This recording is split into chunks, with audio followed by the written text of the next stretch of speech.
Hello everyone, મજામાં હશો? આપણે પ્રકરણ 1 થી 8 પૂરા કરી દીધા છે. આજે આપણે પ્રકરણ 9 શરૂ કરીએ, રાષ્ટ્રીય આવક. હવે રાષ્ટ્રીય આવક છે એ સમગ્રલક્ષી અર્થશાસ્ત્રનો એક ભાગ છે. અર્થશાસ્ત્રના બે ભાગ આપણે પહેલા ચેપ્ટરમાં ભણ્યા છીએ કે અર્થશાસ્ત્રને બે પ્રકારમાં વહેંચી શકાય અને અભ્યાસ કરી શકાય, એક એકમલક્ષી અને બીજું સમગ્રલક્ષી. તો આ રાષ્ટ્રીય આવક છે એ સમગ્રલક્ષી અર્થશાસ્ત્રના અભ્યાસનો એક ભાગ છે, કારણ કે રાષ્ટ્રીય આવકનો ખ્યાલ સમગ્ર અર્થતંત્રનો ખ્યાલ છે અને સમગ્ર અર્થતંત્ર તંદુરસ્ત છે કે નાદુરસ્ત છે એ રાષ્ટ્રીય આવકથી જાણી શકાય.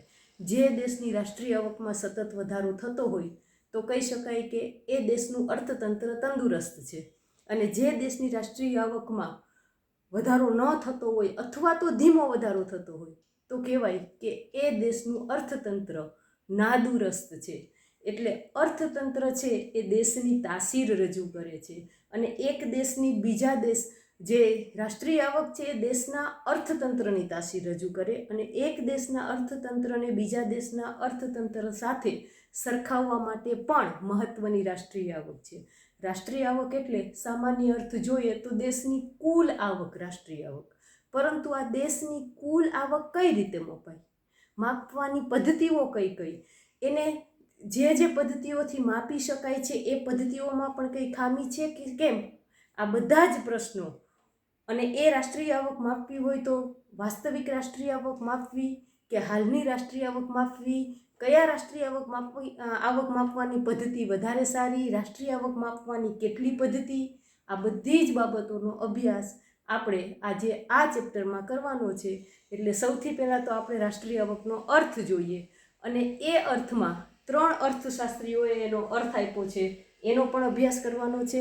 સૌથી પહેલો સામાન્ય અર્થ જોઈએ કે ભાઈ રાષ્ટ્રીય આવક એટલે શું, એનો સામાન્ય અર્થ શું છે. પછી જો 1 માર્કના પ્રશ્નમાં પૂછાય કે રાષ્ટ્રીય આવક એટલે શું, તો તમે એનો સર્વસામાન્ય અર્થ કહી શકો. પણ ટિપિકલ એમ પૂછાય કે ભાઈ પીગુએ આપેલો અર્થ જણાવો, અથવા તો ફિશરે આપેલો અર્થ જણાવો, અથવા તો માર્શલે આપેલો, તો પછી જેને આપેલો છે એ જ શબ્દશઃ અર્થ લખવો પડે. સૌથી પહેલાં શરૂઆત કરીએ સામાન્ય અર્થથી કે રાષ્ટ્રીય આવકનો સામાન્ય અર્થ શું છે. તો સૌથી પહેલી વસ્તુ આપણે એ યાદ રાખવાની કે અર્થતંત્ર કુલ 3 ક્ષેત્રમાં વહેંચાયેલું છે: ખેતી, ઉદ્યોગ અને સેવા. તો આ 3 ક્ષેત્રો દ્વારા કુલ આવક કેટલી થાય છે એને રાષ્ટ્રીય આવક આપણે કહી શકીએ.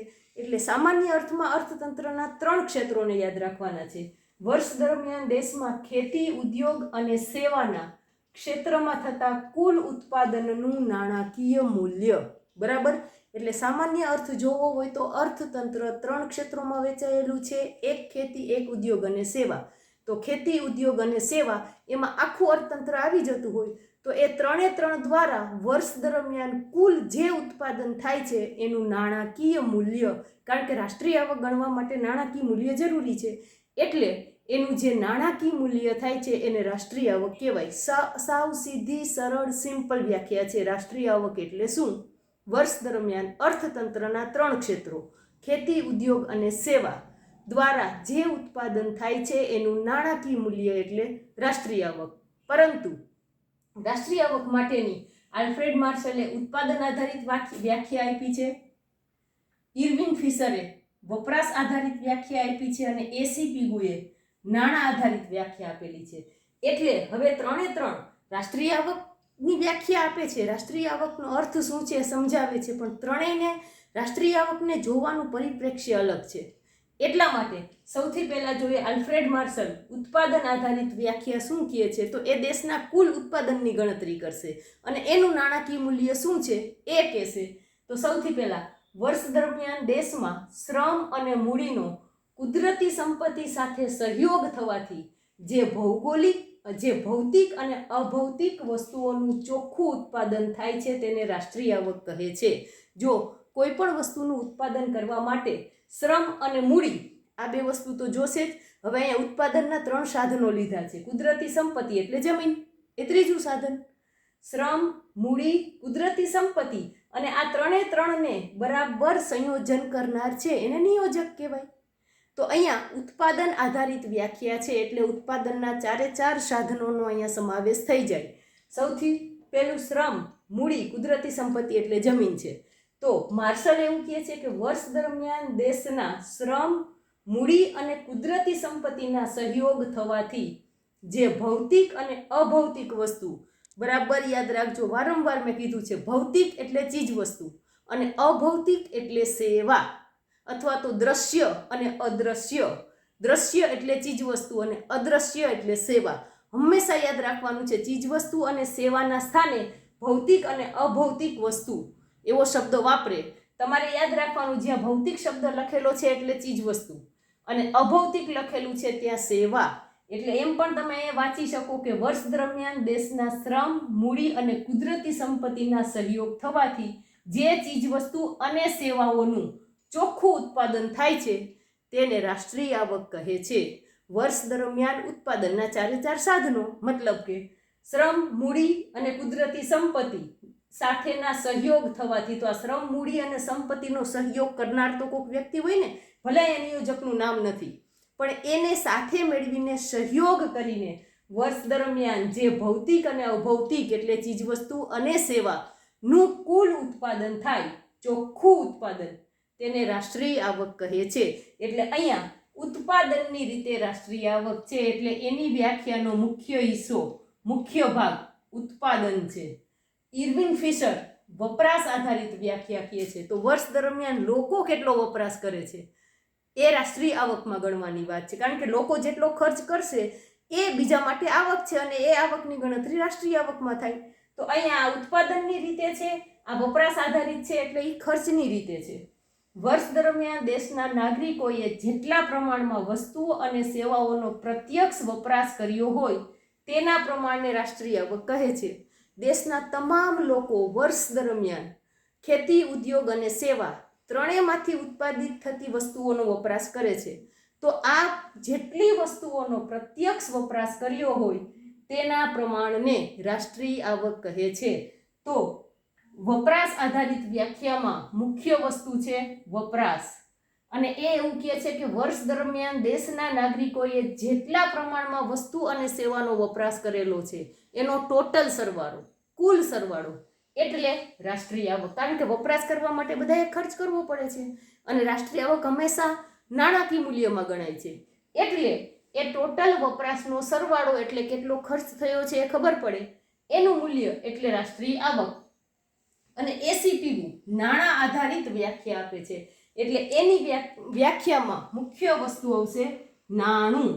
વિદેશી આવક સહિતની સમાજની કુલ આવક, વિદેશની આવક પણ ગણી લેવાની છે. વિદેશી આવક સહિતની સમાજની કુલ આવક જે નાણાંની મદદ વડે સરળતાથી માપી શકાય. એટલે અહીંયા કુલ આવકની વાત છે ને આવકમાં પૈસો જ મળે છે આપણને, એટલે કુલ આવકની ગણતરીની વાત છે. અહીંયા આવકની રીતે છે, અહીંયા ખર્ચની રીતે છે, અહીંયા ઉત્પાદનની રીતે છે. જો બેઝ ક્લિયર થાય છે, આપણે રાષ્ટ્રીય આવકને 3 રીતે માપવાની છે, એક ઉત્પાદનની રીતે, એક ખર્ચની રીતે, એક આવકની રીતે. રાષ્ટ્રીય આવક માપવાની 3 પદ્ધતિઓ છે. તો અહીંયા 3ને સમર્થન આપનારા એક અર્થશાસ્ત્રી છે. ઉત્પાદનની રીતે સમર્થન આપનારા આલ્ફ્રેડ માર્શલ છે, અને આ વપરાશ છે એટલે ક્યાંક ને ક્યાંક વ્યક્તિ વાપરે છે એટલે ખર્ચ કરે છે, તો વપરાશની રીતે સમર્થન આપનારા ઇર્વિન ફિશર છે. અને આ આવકની વાત છે, કુલ આવકથી જે નાણાં, કુલ આવક જે નાણાંની મદદ વડે સરળતાથી માપી શકાય તે રાષ્ટ્રીય આવક છે. એટલે એસીપીયુ છે એ રાષ્ટ્રીય આવકને આવકની રીતે માપે છે. આમ ઉત્પાદનની રીતે, વપરાશની રીતે અને આવકની રીતે.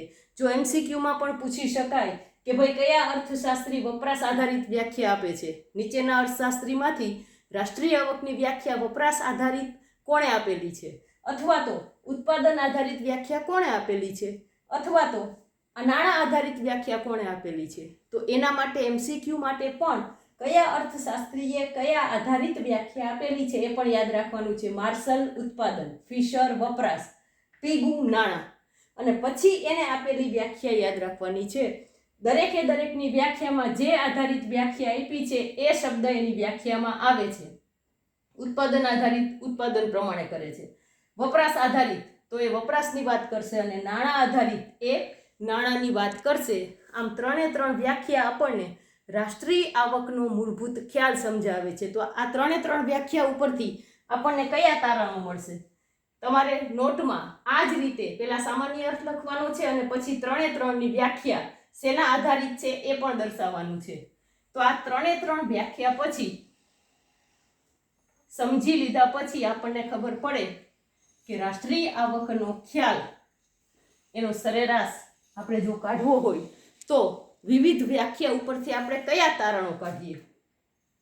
વિવિધ વ્યાખ્યા ઉપરથી તારણો. તો એ ત્રણે ત્રણ વ્યાખ્યા આપણે જોઈ અને એક સર્વસામાન્ય વ્યાખ્યા જોઈ. તો એ વ્યાખ્યાઓ ઉપરથી આપણે કયા તારણ ઉપર આવીએ? તો પહેલું તારણ એ થાય કે રાષ્ટ્રીય આવક એક વર્ષના ચોક્કસ સમયગાળામાં થયેલી આવકનું માપ છે. એક વર્ષના ચોક્કસ સમયગાળામાં રાષ્ટ્રીય આવક હંમેશા એક વર્ષ દરમિયાન જ માપવામાં આવે છે. એટલે રાષ્ટ્રીય આવક એક વર્ષના ચોક્કસ સમયગાળા દરમિયાન થયેલી આવકનું માપ છે. સમયગાળા દરમિયાન થયેલી આવક, એક વર્ષના ચોક્કસ સમયગાળા દરમિયાન થયેલી આવક છે. આ આપણને પહેલું તારણ મળે છે. રાષ્ટ્રીય આવક એક વર્ષના સમયગાળા દરમિયાન થયેલી આવકનું એક માપ છે અથવા તો એ આવક છે. બીજું તારણ આપણને મળે કે રાષ્ટ્રીય આવકમાં અંતિમ વસ્તુ અને સેવા ધ્યાને લેવાય છે. અંતિમ વસ્તુ અને સેવા ધ્યાને લેવાય છે. વપરાશી વસ્તુની વાત કરેલી છે રાષ્ટ્રીય આવકની વ્યાખ્યામાં. તો વપરાશી વસ્તુમાં એ જ છે ને, અંતિમ પ્રકારની જે વસ્તુ અને સેવાનો કુલ વપરાશ કરે છે, જે વપરાશ આધારિત ઇર્વિંગ ફિશરે વ્યાખ્યા આપેલી છે. તો અંતિમ વપરાશી વસ્તુ અને સેવાને ધ્યાનમાં લેવામાં આવે છે એ બીજી બાબત છે. ત્રીજી બાબત, અંતિમ વસ્તુ અને સેવાનું નાણાકીય મૂલ્ય એ રાષ્ટ્રીય આવક છે. વસ્તુ અને સેવા તો છે જ, એને પહેલા ધ્યાને લેવાની છે અને પછી એ અંતિમ વપરાશી વસ્તુ, જે અંતિમ વસ્તુ અને સેવાનું નાણાકીય મૂલ્ય એ રાષ્ટ્રીય આવક છે. ત્રીજું, અંતિમ વપરાશી વસ્તુ અને સેવાનું નાણાકીય મૂલ્ય, કારણ કે રાષ્ટ્રીય આવક માપવા માટે નાણાકીય મૂલ્ય જરૂર છે. નાણાકીય મૂલ્ય એ રાષ્ટ્રીય આવક છે અથવા તો એનું નાણાકીય મૂલ્ય ગણવામાં આવે છે. મૂલ્ય ગણવામાં આવે છે, એને જ રાષ્ટ્રીય આવક કહી શકાય. ચોથી બાબત છે, ઘસારો બાદ કરીને રાષ્ટ્રીય આવક ગણવામાં આવે છે. ઘસારો બાદ કરીને રાષ્ટ્રીય આવક ગણવામાં આવે છે.